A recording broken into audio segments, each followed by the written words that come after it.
Estimation des paramètres d'un moteur électrique. Alors on l'avait déjà considéré cet exercice avec différentes approches, les moindres carrés, estimateur orthogonal non biaisé, mais ici on va utiliser le fil de Kalman. Alors je rappelle, le moteur est décrit par une équation toute simple qui dit que la vitesse de rotation du moteur, oméga, en radians par seconde, c'est une fonction linéaire de la tension d'entrée et du couple résistant sur l'arbre du moteur. Alors en effet, plus la tension est grande, plus la vitesse est grande, et en général, plus le couple résistant est fort, plus la vitesse est petite. Bon. X1, X2 sont des paramètres. Alors ici, ils ont été notés X1, X2 parce que ça représente l'état incertain qu'il va falloir trouver. Alors souvent dans le contexte du fil de Kalman, l'état bouge. Ici, on va supposer, dans ce cas particulier, que l'état ne bouge pas. Alors on a un certain nombre de mesures avec ici, donc chaque colonne représente un jeu de mesures, et ici on a indicé chaque mesure par K partant de 0 jusqu'à 4. Et bien sûr, comme c'est des mesures, on est dans l'incertain, c'est-à-dire que ici, on n'a pas exactement égal, on a à peu près égal. Donc c'est égal plus une erreur, et cette erreur, elle va être supposée centrée avec une matrice, avec une variance. Alors ici, la matrice de covariance est une variance qui vaut 4, c'est-à-dire que l'écart type, excusez-moi, pour la mesure, l'erreur possède une variance de 9, ce qui signifie que l'écart type, je me trompe en gros, de plus ou moins 3. C'est ça que ça signifie, 3 au carré égale 9. Et puis, j'ai des connaissances sur la condition initiale. X1, il vaut 1, X2 égale moins 1, mais ça, c'est à peu près ou égal.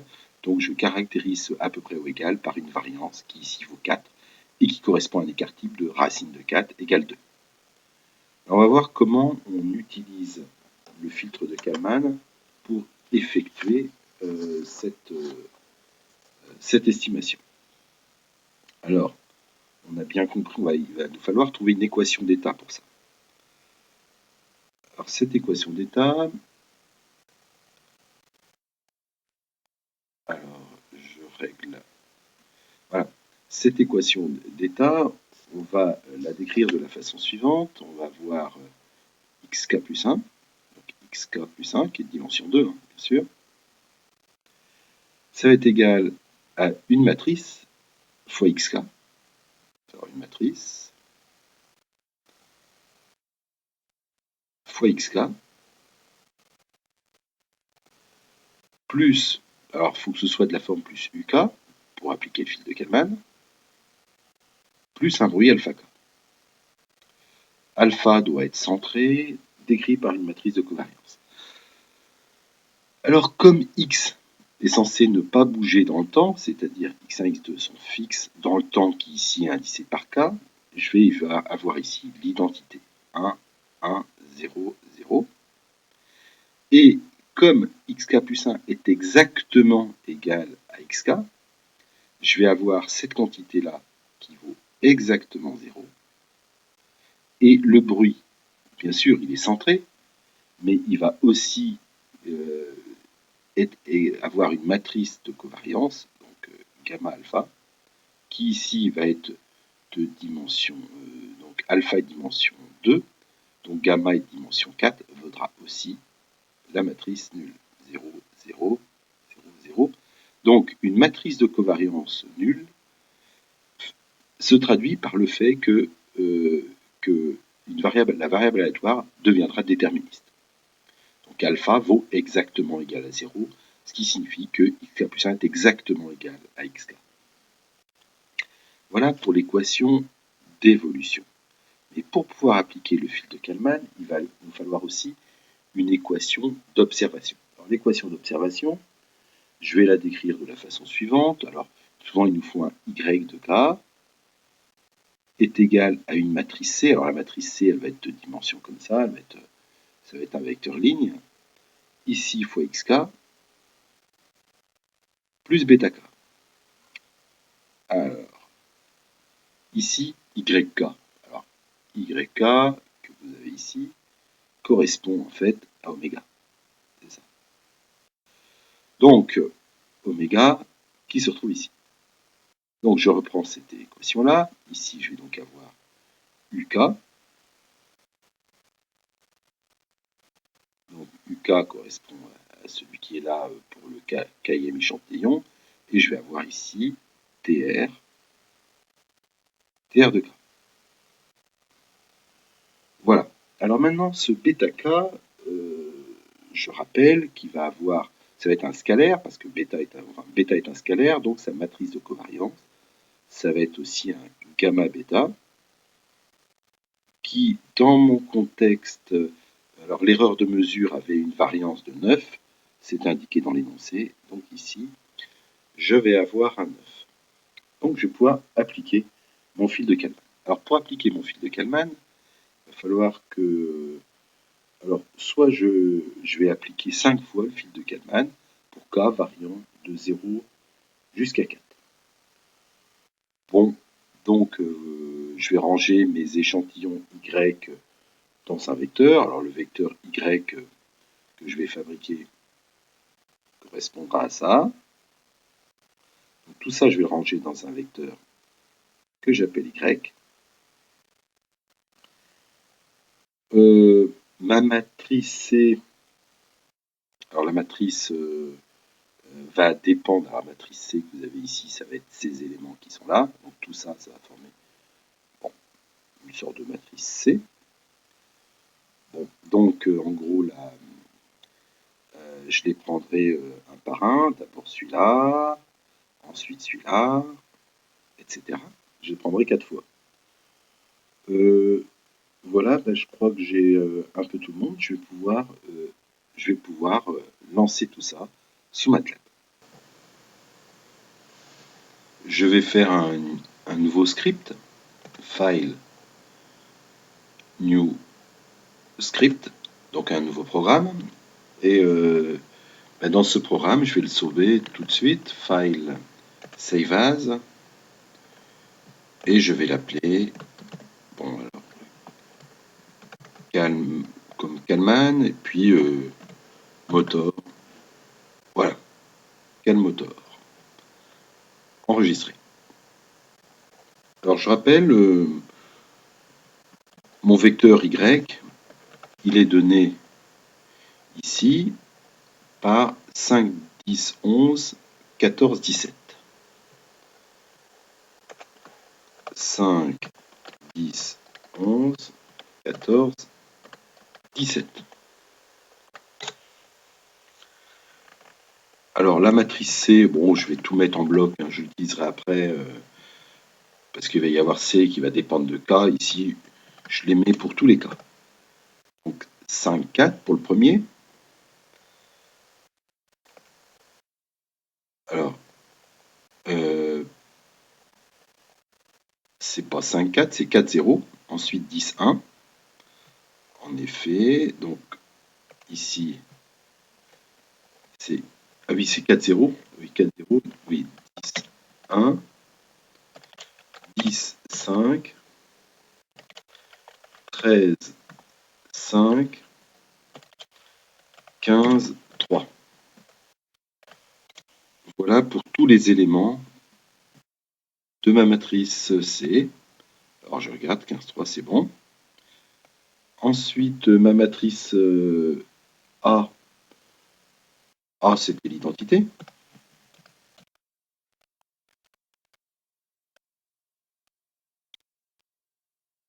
Alors, je rappelle aussi en ce qui concerne mes conditions initiales.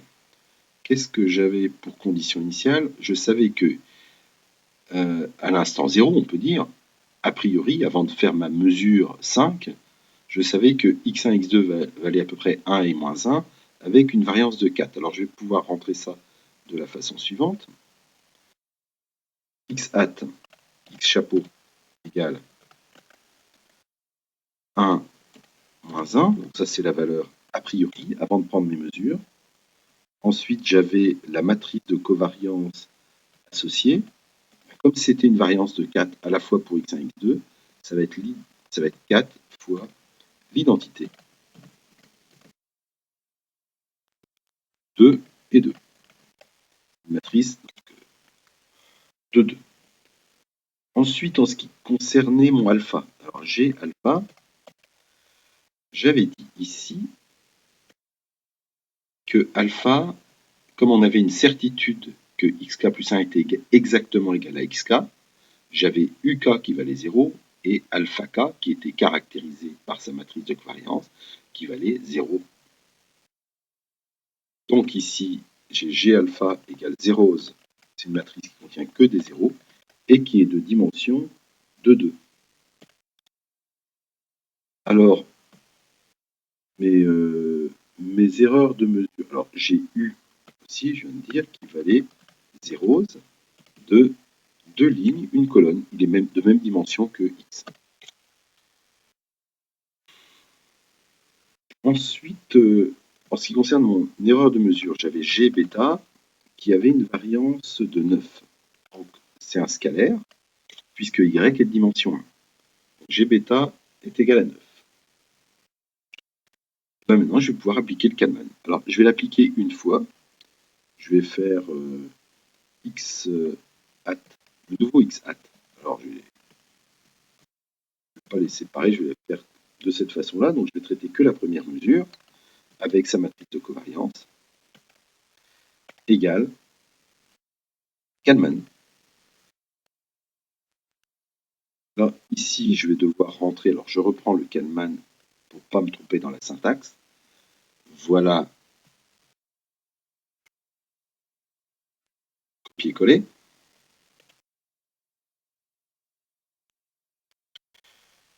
Alors, ici, je n'ai pas besoin de l'update.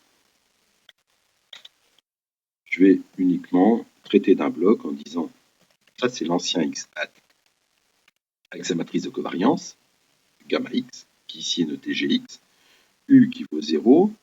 Ici, je vais avoir y de... Alors, le premier, ça va être y de 1. Ensuite, g alpha, g bêta, a et c. Alors, c, je vais prendre la kème ligne et toutes les colonnes. Alors, la kème ligne, voilà. Sauf que ici, ça va être 1. Donc, je prends ici uniquement le 4, 0. Alors, déjà, est-ce que ça va tourner tout ça? Je lance. Je regarde ici. Bon, il ne m'a pas mis d'erreur. Je vais regarder le x hat. Est-ce qu'il a changé? Oui, il a légèrement changé par rapport à l'ancien. Donc, j'ai l'impression que tout a bien tourné. Et je vais quand même essayer de visualiser tout ça. Alors, pour visualiser, le mieux, c'est d'utiliser les matrices, enfin les ellipsoïdes. Alors, je vais faire mes ellipsoïdes. Alors, je vais utiliser ThroEllipse. ThroEllipse que voici.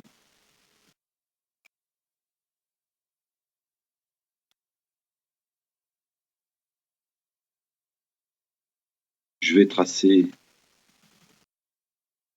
x bar gx. Bon, je vais prendre un coefficient à 90%, donc une probabilité de 0,9.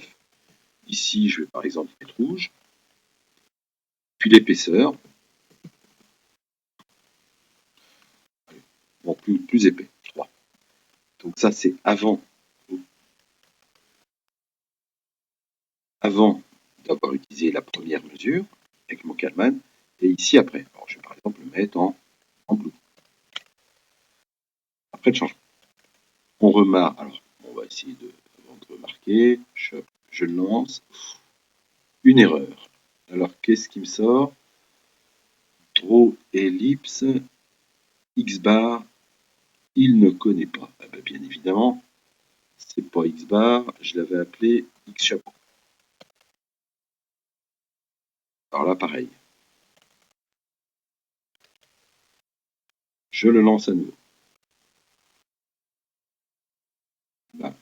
Alors, il me trace une seule ellipse, alors que je m'attendais à en avoir deux, bien évidemment. J'ai oublié ici de mettre un hold on. crois qu'il l'efface lorsqu'il dessine la nouvelle ellipse, qu'il efface l'ancienne. Je le relance. Voilà, on a la rouge en premier, et puis en bleu la deuxième. Voilà la première information dont on dispose. Alors maintenant, évidemment, il va falloir que je le fasse plusieurs fois, cette chose-là. Donc, je vais faire aller for k qui va de 1 jusqu'à 5.